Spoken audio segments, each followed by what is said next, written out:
Hello. I hadn't seen my Aunt Claire in years. Technically, she wasn't my real aunt, just my mom's best friend since college. But she'd been around for so long, the title stuck. When I was a kid, she'd babysit me for entire weekends, and I remembered her house as this strange little sanctuary. It smelled like cinnamon and jasmine, and she had this old record player that always played soft jazz in the background. Everything about her place was calm, quiet, and warm. Still was. My parents had gone overseas for a long work trip, and Claire offered to let me crash at her place for a few weeks. I could have gotten a sublet near campus or even stayed in a hotel, but something about coming back here felt easy. Familiar, like stepping out of my own chaotic headspace and into something steadier. So I said yes. The first thing I noticed when I arrived was how little the house had changed. Same wooden porch steps. Same wind chimes clinking lazily in the afternoon breeze.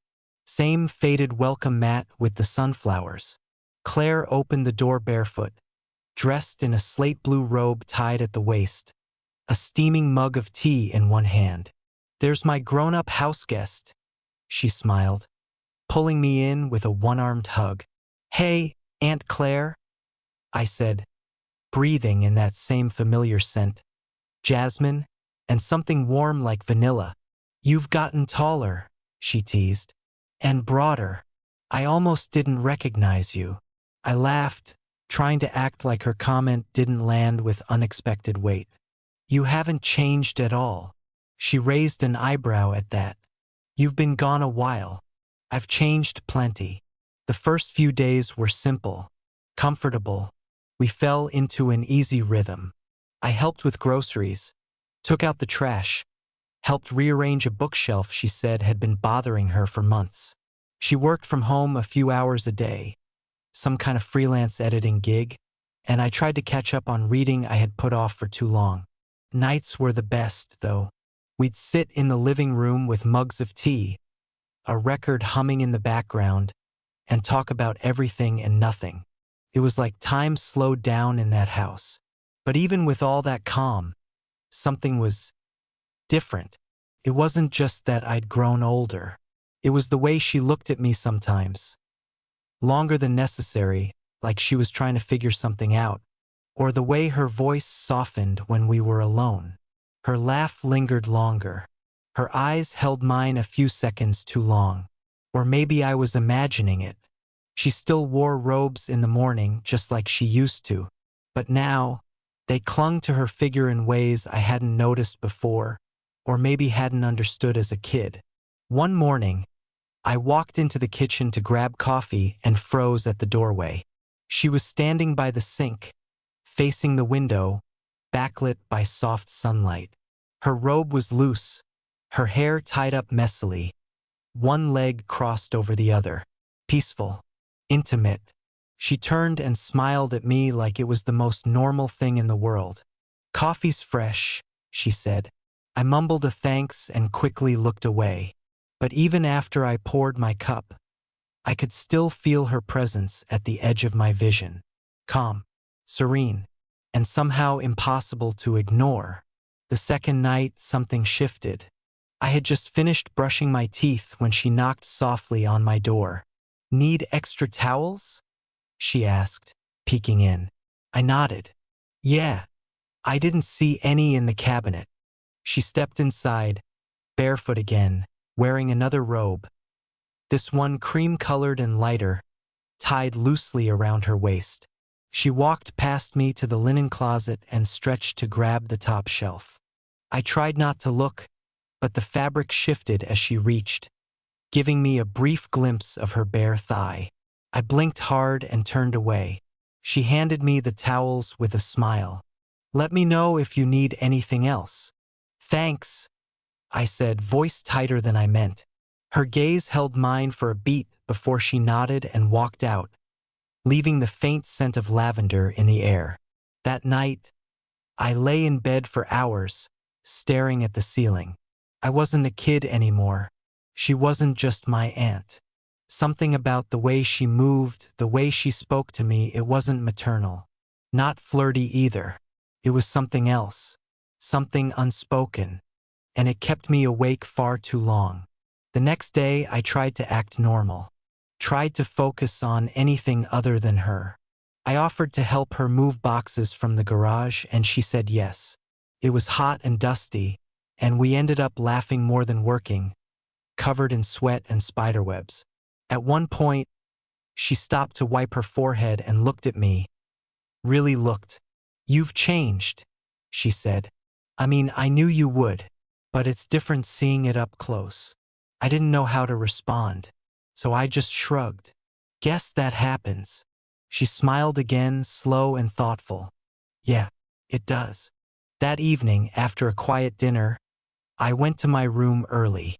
I needed to get out of my own head. I read a few pages of a book, scrolled aimlessly through my phone, then tossed it aside. I got up to grab a glass of water, and when I returned, I noticed something tucked under the edge of my pillow. It was a small, folded piece of paper. I froze. Unfolding it, I read 5 simple words, written in her careful, looping script. "Don't stay up too late." And beneath it, "Or do." I stared at the note, heart suddenly pounding in my chest. I looked toward the door. It was cracked open just an inch. I didn't know what to do, or what it meant, or whether it meant anything at all. But something had changed, and I knew, deep down, this was just the beginning. I didn't sleep much that night. The note stayed on my nightstand like it was glowing in the dark. 5 words: "Don't stay up too late or do," looping in my mind like a whisper I couldn't stop hearing. I told myself it was a joke, a little tease, nothing more. Claire had always been playful, right? That's just how she was. But something about her handwriting, deliberate, personal, and the way the note had been under my pillow, it didn't feel casual. And if I was being honest with myself, I didn't want it to be. The next morning, I walked into the kitchen feeling like I was carrying a secret between my ribs. She was already up, of course. Her back was to me as she moved around the stove in her usual slow rhythm, humming faintly to whatever song was coming from the record player. She wore a dark gray robe this time, tied tighter than the others, and her hair was still slightly damp. "Morning," she said without turning around. "Morning," I echoed, my voice lower than usual. She poured coffee, then turned and handed me a mug. Her fingers brushed mine briefly, too briefly, but I noticed, and I think she did too. We didn't talk about the note. Not that morning. Not that afternoon either. But the space between us felt different, like we were both pretending nothing had shifted, even though the gravity had clearly changed. Around lunch, she asked if I could help her with a few things in the attic. "There's a box of old curtains I've been meaning to donate," she said, "and I can't reach the back shelf." I agreed, grateful for something to do, or at least something to focus on. The attic was hotter than I remembered. Dust floated in the air like sunlit snow. She climbed the ladder first, and I followed, doing my best not to look at how her robe moved as she stepped up ahead of me. When we reached the top, the two of us were immediately surrounded by cardboard boxes, old Christmas decorations, and stacks of forgotten books. "Somewhere back here," she muttered, crouching down and tugging at a bin. I kneeled beside her to help, our arms brushing once, then again. Eventually, we found the box she wanted and dragged it forward together. It wasn't heavy, but in that tiny space, our proximity felt magnified. When we both stood up at the same time, we nearly collided. Her hand went to my chest to steady herself. Mine landed on her waist. We both froze. The moment stretched like elastic, not breaking, not snapping, but holding. Her eyes lifted to mine, calm, unafraid, reading me. "Sorry," I murmured, but didn't move. She didn't move either. Then slowly, she lowered her hand. I followed. Neither of us said anything. The box rested between us like a prop in a play neither of us had rehearsed. "Let's get this downstairs," she said finally. Her voice was steady, but quieter than usual. We didn't speak again until we reached the living room. She disappeared into the kitchen for a while. I sat on the couch and tried to read, but the words swam in front of me. I couldn't concentrate, not on anything but her. Later that evening, we ate a quiet dinner. The conversation was lighter: books, food, some art exhibit she wanted to see. She laughed at one of my sarcastic comments, and for a second everything felt normal again. But even that laughter had an edge to it. Not sharp, but weighted. Like there was something underneath it neither of us wanted to say out loud. When I got up to clear the table, she stopped me. "Leave it," she said softly. "I'll get it later." Instead, she stepped past me, reaching into the cabinet above the stove and pulling out a bottle of wine. "You drink red?" she asked over her shoulder. I nodded. She poured 2 glasses, handed me one, and motioned toward the living room. We sat, close but not touching. Jazz played low through the speakers, some smoky trumpet solo drifting through the dim light. She curled her legs under herself, the robe slipping slightly higher along her thigh, though she didn't seem to notice or mind. I tried not to stare, failed. After a few sips, she looked at me. "Can I ask you something?" "Sure. Are you uncomfortable here? Staying with me?" I frowned. "No, not at all." She nodded slowly, swirling the wine in her glass. "You've been quieter lately. I've just had a lot on my mind." Claire gave a soft smile. "Anything I should be worried about?" I hesitated. "No, just adjusting." She took another sip, eyes not leaving mine. "You always were thoughtful. Even when you were little. You always said that. Because it was true." She paused, then added, "But you're not little anymore." The room felt warmer suddenly. "I noticed," she continued, "you stopped calling me Aunt lately." I blinked. Had I? Maybe. Maybe not out loud, but in my head the word had definitely started to feel inaccurate. "I guess it doesn't quite fit anymore," I said carefully. She smiled again, slower this time. "No, I guess it doesn't." We sat in silence for a while after that. Not uncomfortable, just full. I finished my glass. She refilled hers, but not mine. "You seem tired," she said eventually, standing. "You should go rest." "Yeah, probably should." I walked down the hall, heart pounding even though nothing had happened. I didn't know what I expected. A touch, a word, another note? Nothing came. My room was dim, the blinds half closed. I sat on the edge of the bed, exhaling. And then I noticed something. The bed was freshly made.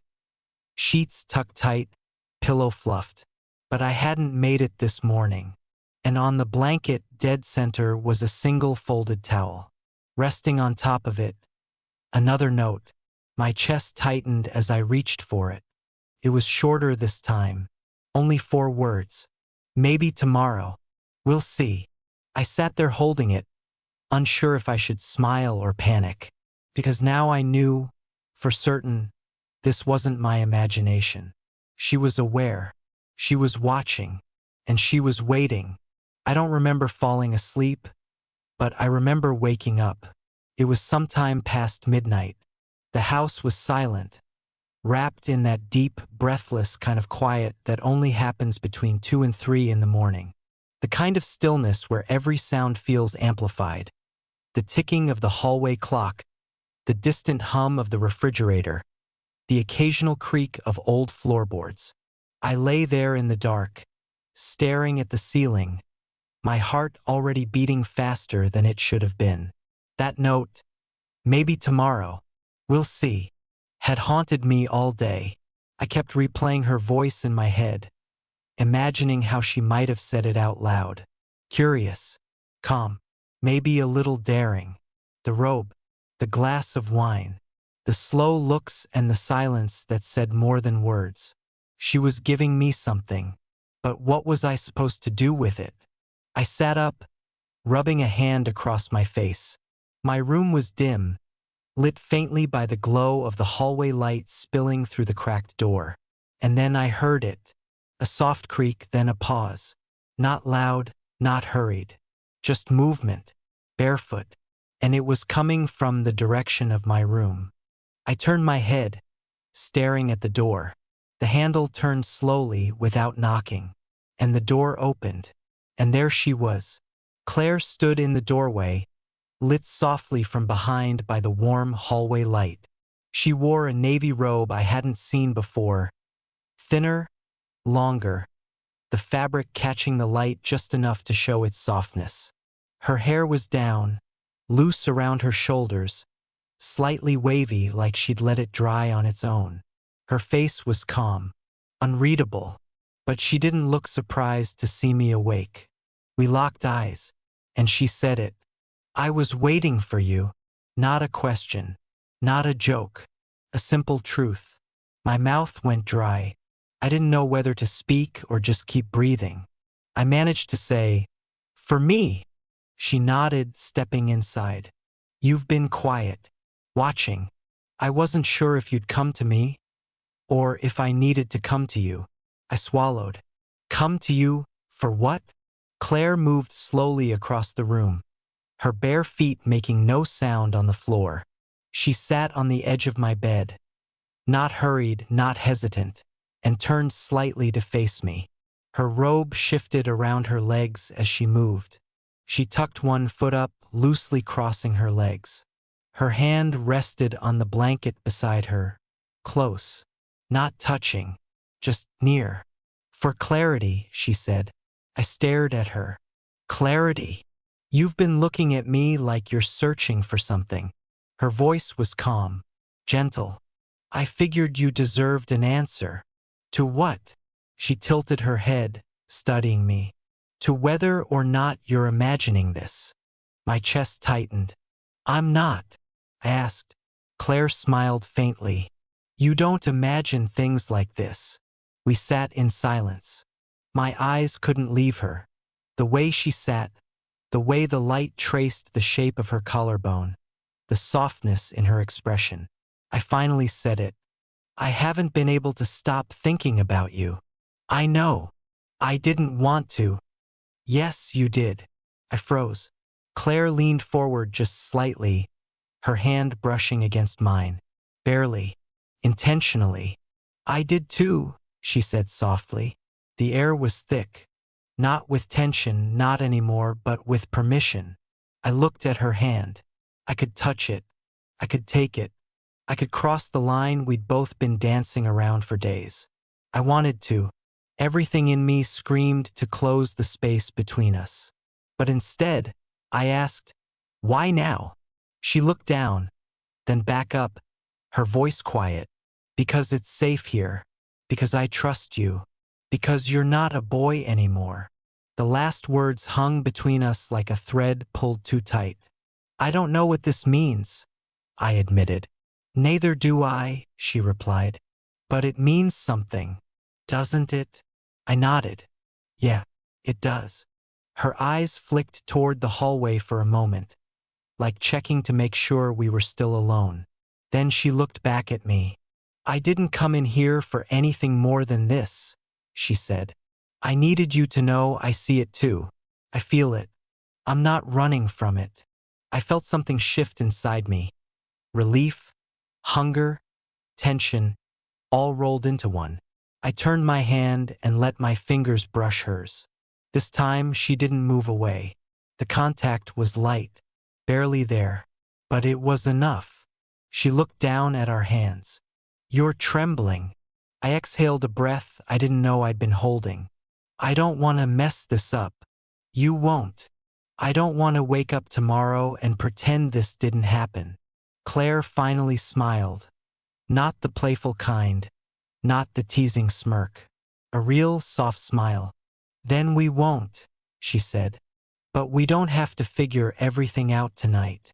She gently pulled her hand away, stood slowly, and adjusted the robe across her body. I watched her movements like they were part of some ritual. She stepped toward the door but turned back one last time. "I meant it," she said. "I was waiting for you." I opened my mouth to say something, anything, but no words came.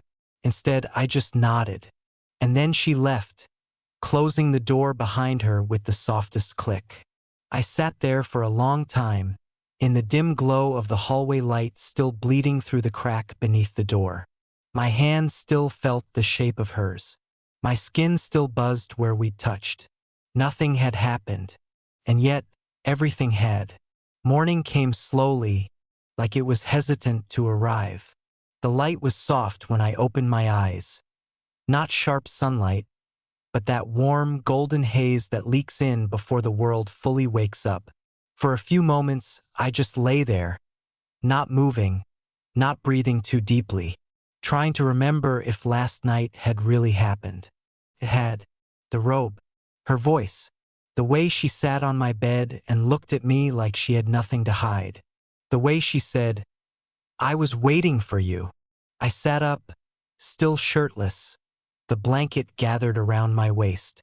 My room looked the same, the chair with a hoodie draped over it, the half-open window, the soft creak of the ceiling fan above.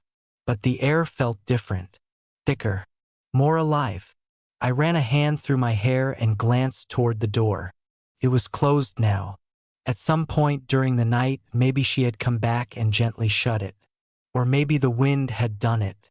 But I had a feeling it wasn't the wind. I got dressed slowly.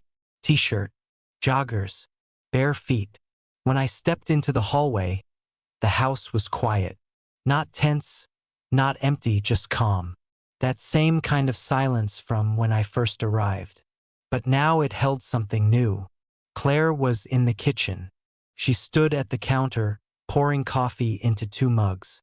Her robe was gone, replaced by a soft gray sweater and fitted jeans. Casual, simple, but she still looked radiant in the way that only comes when someone knows exactly who they are. She turned just as I stepped in. "Morning," she said gently. "Morning." She slid one of the mugs across the counter without needing to ask. I took it with a quiet nod, and we stood like that for a while, sipping, not speaking. The silence between us wasn't awkward. It was aware. Eventually, she glanced at me over the rim of her mug. "Sleep okay?" I met her eyes. "Yeah." Her lips curved into a faint smile. "Good." We didn't talk about the night before. Not directly, but every glance, every quiet breath, said we both remembered. Every movement felt charged with memory. We ate breakfast slowly, toast, sliced fruit, soft music playing from the corner speaker. She asked if I wanted to go into town with her later to help her pick up a new reading lamp. I said yes. She smiled like that was exactly the answer she expected. But when I stepped outside to water the potted plants on the porch, I caught her watching me through the screen door. Not nervously, not awkwardly, just watching, like she was still learning who I'd become. The day passed in slow motion. We didn't talk about anything important, but we didn't need to. Something had changed between us. Not in a rushed or reckless way, just a shift, like a river quietly changing course. That evening, we both settled into our usual spots in the living room. She curled up on the far end of the couch with her tea. I stretched out with a book in my lap, though I wasn't reading. The wine stayed corked that night. The music stayed low. We didn't need anything else. At one point, she looked over and said softly, "It's been nice having you here." "I've liked being here," I replied, meaning it more than she probably knew. She paused, like she wanted to say more, then simply nodded and went back to her tea. The clock ticked past 10. I yawned without thinking, and she noticed. "You should get some rest," she said gently. "Yeah." I said, standing. I probably should. She didn't follow me, didn't say anything else, just offered a soft good night with her eyes, and I gave one back. I walked down the hall slowly. My door was ajar. That alone made my pulse skip. When I stepped into the room, the lights were off. The blinds were drawn, but the moonlight spilled across the floor in faint silver streaks. And there, right in the center of my bed, was a folded piece of paper. Another note. My breath caught as I stepped forward and picked it up. This time there were only 2 words. Still waiting. That was it. But it said everything. I sat down slowly on the edge of the bed, the note still in my hand, my heart beating with quiet intensity. She hadn't come in. She hadn't touched me. She hadn't crossed the line. And yet the line wasn't there anymore. Not really, because we'd both already stepped over it. Not with our bodies, but with our silence. With the looks, the timing, the words that didn't need to be spoken. Still waiting. She hadn't pushed me. She was letting me choose. I lay back on the bed, staring up at the ceiling, the note still clutched in my fingers. I didn't sleep right away, and when I finally closed my eyes, I wasn't thinking about whether it was right or wrong. I was thinking about her waiting, and what I was ready to do next. Bye-bye.